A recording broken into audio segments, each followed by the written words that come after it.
Fala galera, meu nome é Renato Voz e antes de mais nada eu quero agradecer você que se inscreveu para assistir a nossa aula de moldagens odontológicas. Bom, quero agradecer principalmente pelo investimento de tempo que você está vindo aqui com a gente. Por quê? Tempo é a moeda de troca mais cara que existe. Então, o fato de você investir o seu tempo conosco, para mim, é algo que vale bastante. Quero agradecer também a Mixpac pela parceria e a responsável por essa aula que vocês estão assistindo aqui e agora. Bom, o nosso objetivo com essa aula não é fazer com que você tenha a moldagem mais linda da face da Terra, porque isso vai te exigir treino. Eu falo a mesma coisa nos nossos cursos de resina composta, acredita? Nosso objetivo aqui então é o quê? Definir um protocolo, um passo a passo que funcione na sua rotina clínica. E além disso, que você consiga trabalhar com materiais de excelência, ou seja, materiais que trabalham a favor do dentista. Mas vamos lá, o caso que a gente vai discutir aqui hoje é o caso de um grande amigo meu chamado Betinho. O Betinho, ele tinha dentes espaçados, pequenos e o incisivo central, por conta de uma abertura de uma garrafa de cerveja, lascado também.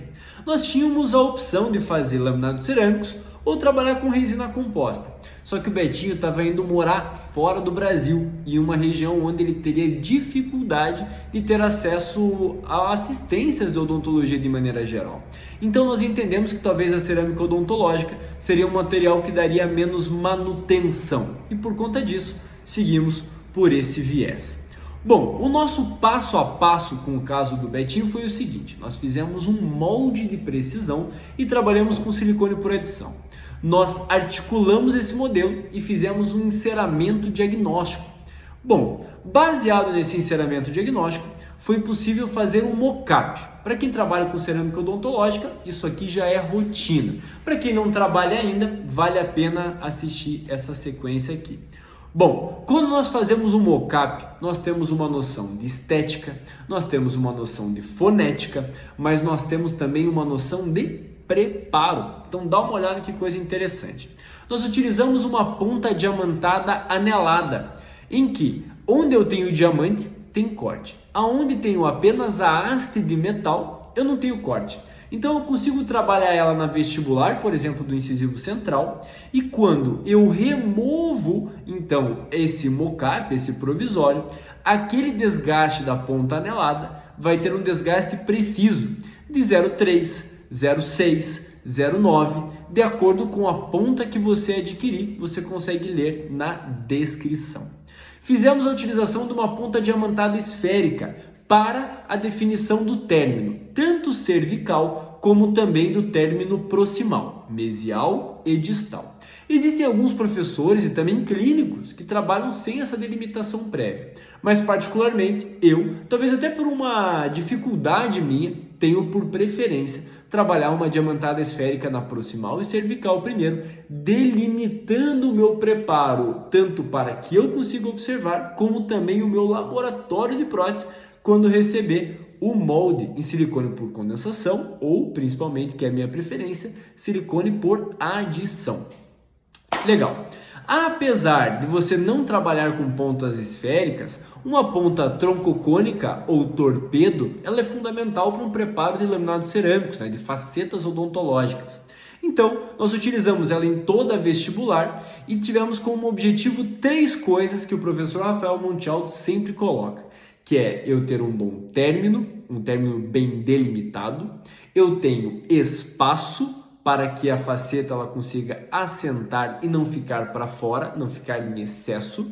E eu também tenho eixo de inserção, ou seja, a minha peça consegue assentar de maneira passiva. Esse é um aprendizado que eu tive com o professor Rafael Monte Alto e guardo para a minha vida e acho que você pode fazer o mesmo. Bom, depois de fazer todo o preparo, nós trabalhamos também com pontas de ultrassom, chamados CV-dentos. O CV-dentos é um piezo elétrico que funciona por vibração. Funciona muito bem para términos de preparo e também para términos proximais, porque não prejudica o periodonto. Então eu consigo levar esse término de forma subgengival, tanto na vestibular como na proximal, sem machucar tecido mole. O que, já adiantando o meu próximo passo, vai facilitar a moldagem. Por quê? Um tecido em que está cruento, está sangrando, geralmente prejudica a qualidade da minha moldagem. Bom, a princípio eu tenho meus preparos finalizados. Preparei a vestibular e as proximais. Na região proximal, vale a dica de você fazer um preparo mais para a palatina e mais para a cervical quando se tem um diastema, para que a cerâmica ela consiga fazer um término adequado e não aquele término quadrado. Eu tive um professor na especialização de prótese que falava que quando o término era quadrado assim, ou seja, o diastema era fechado dessa maneira, o paciente tinha que comer 3 brigadeiros para conseguir engolir um. De tão difícil que é, porque para muita comida, muito alimento, muita bactéria não vale a pena. Então, o preparo ele não deve ser minimamente invasivo, ele deveria ser, na verdade, suficientemente invasivo.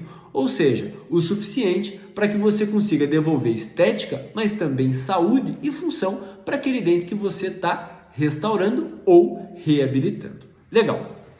Bom, à medida que nós trabalhamos o processo da moldagem, uma excelente sugestão é que você trabalhe com as mãos limpas, ou seja, lave as mãos primeiro para tirar as sujidades, mas também para tirar o talco da luva, que também pode interferir na polimerização do silicone. Nesse aqui, nós utilizamos o Hexaflex da GC, mas temos diversas opções no mercado brasileiro hoje que funcionam muito bem. Por exemplo, o Virtual da Ivoclar, o Panazil da Catembá, vendido pela Ultradente, o Express XT da 3M. Então nós temos diversos silicones, o Take One da Care também, são silicones que funcionam muito bem e num bom custo-benefício, que a gente sabe que é importante também quando se trata de rotina para o consultório.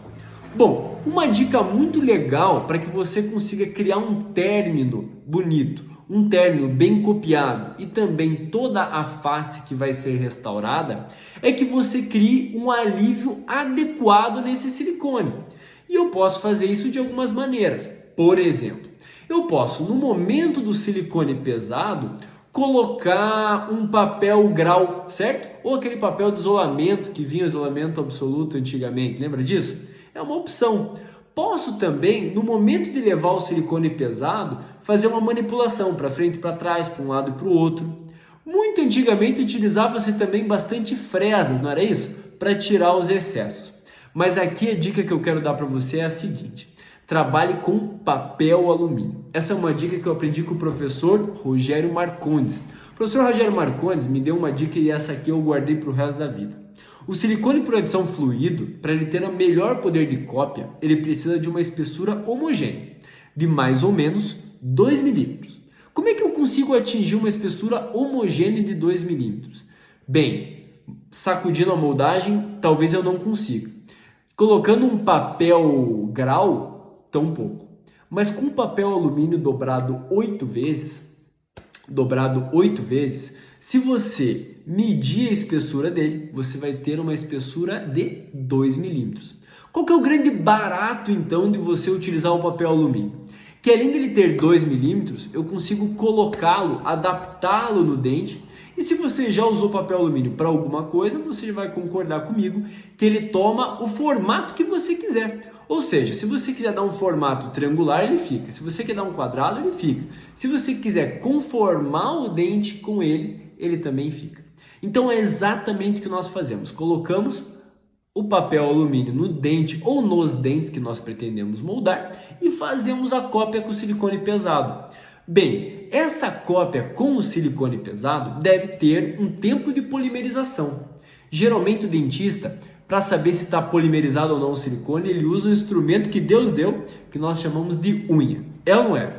O problema de você usar esse instrumento que Deus deu, chamado unha, é que muito provavelmente você está levando em consideração apenas o endurecimento do material. E endurecimento e polimerização são coisas completamente diferentes. O que eu quero concluir com isso? Que o fato do silicone estar endurecido não quer dizer que ele está polimerizado. Então, se você ler na bula de qualquer silicone por adição, você vai ler que está escrito assim: aguarde 3 minutos, 4 minutos, 5 minutos, dependendo da marca comercial. Então o legal é que você tenha um cronômetro, ou use um relógio, ou faça no celular, mas cronometre o tempo. Vai te ajudar nas tuas moldagens, eu tenho certeza disso. Bom, então nós utilizamos o silicone extra fluido nos dentes. E nessa época nós não tínhamos a vantagem de pontas inteligentes, nós tínhamos apenas pontas básicas misturadoras. Então, por conta disso, nós tínhamos que utilizar 2 dispensadores e também 2 pontas misturadoras que infelizmente iriam ao lixo.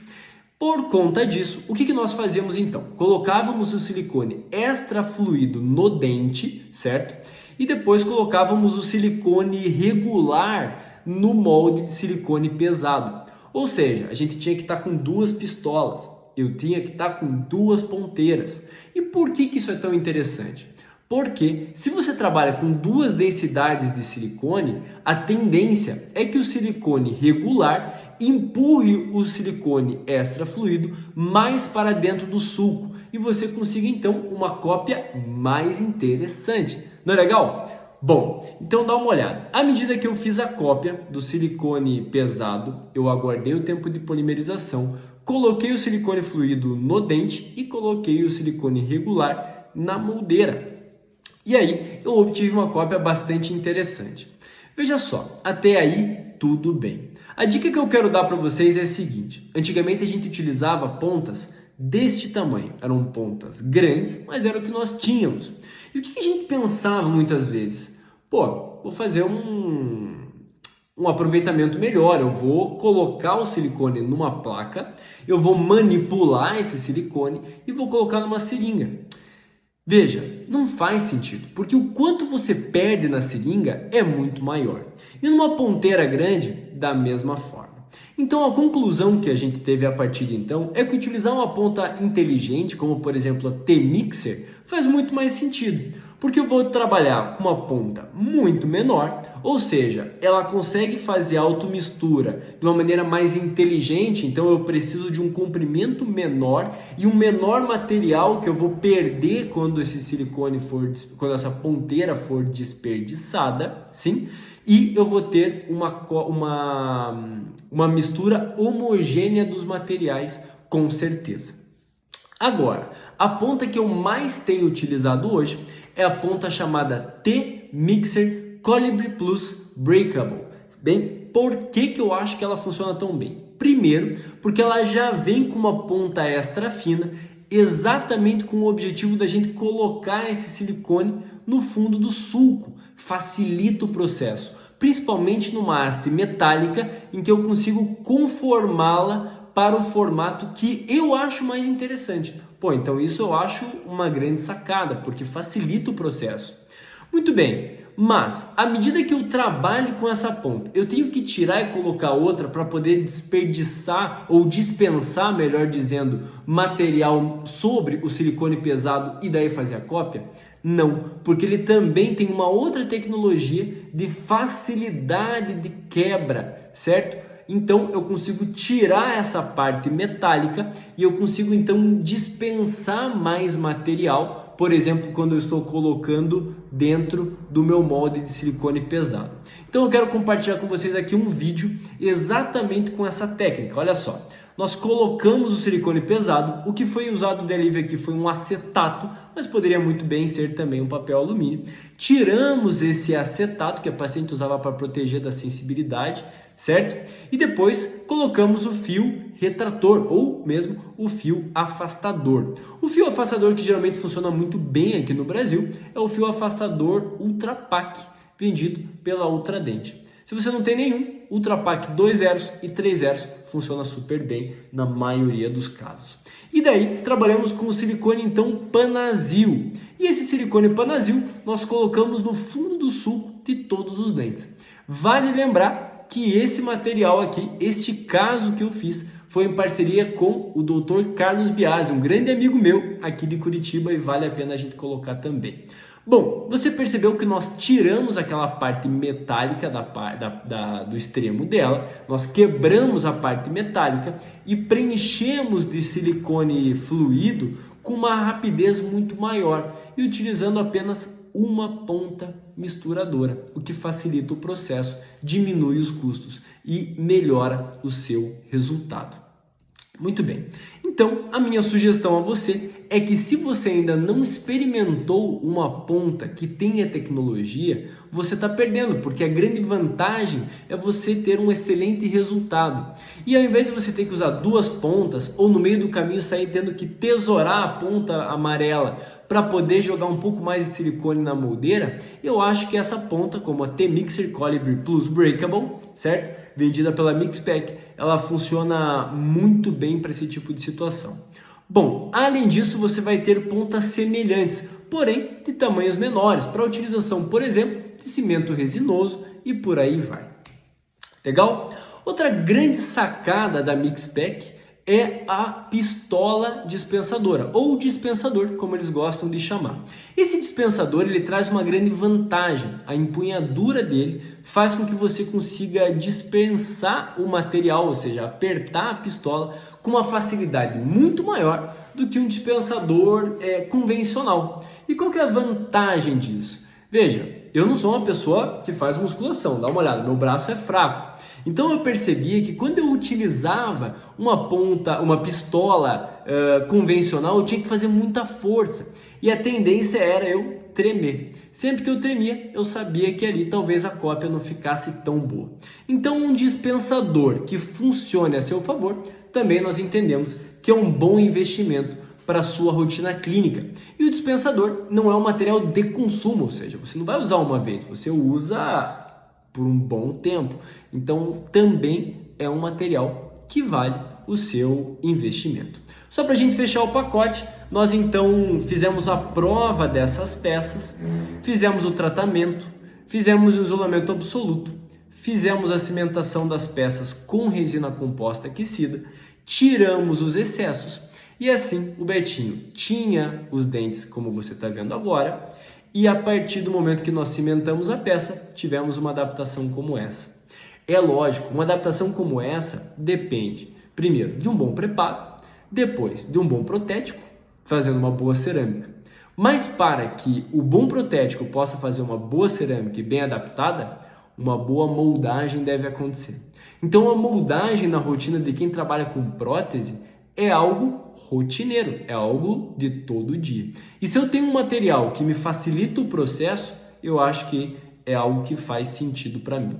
Bom, aqui é a visão palatina dos dentes desse meu amigo Betinho, que hoje mora fora do Brasil, e aqui uma visão vestibular. Galera, quero agradecer vocês que assistiram essa aula até agora. Eu espero que de alguma maneira eu tenha colaborado com o seu procedimento de moldagem, que a gente sabe que é uma dor para o dentista. Fala a verdade, é ou não é uma tristeza quando o protético liga para você e fala: doutor, vai ter que repetir a moldagem.